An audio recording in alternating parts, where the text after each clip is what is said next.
Uvaženi predsjedniče Skupštine, evo i današnja rasprava je potvrda da na ovom našem evropskom putu koji je proklamovala ova parlamentarna većina, isporučivajući impozantne rezultate iz oblasti pravosuđa i imenovanjima u pravosuđu, suočavat ćemo se na svakodnevnom nivou sa opstrukcijama, kako to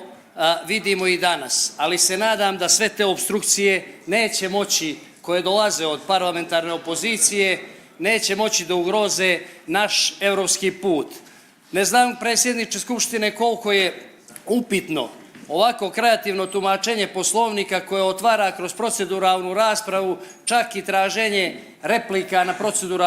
na proceduralna reagovanja. Ali da se vratim na temu, s obzirom da smo danas slušali jednu klasičnu zamjenu teza, pokušavajući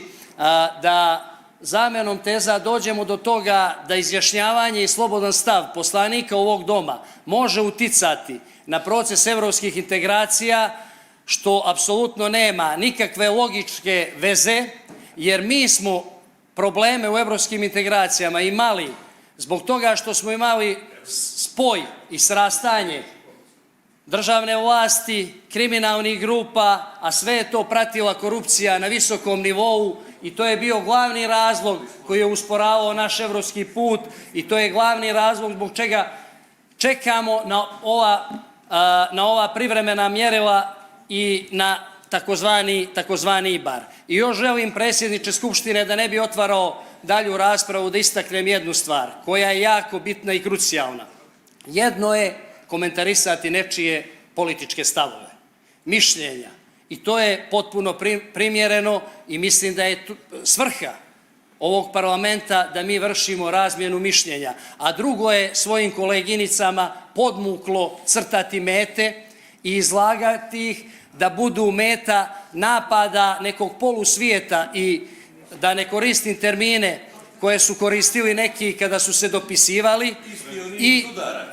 isti oni iz udara, a to je tek posebna tema kojoj treba da se posvetimo kada je u pitanju to udbaško smeće koje je pokušavao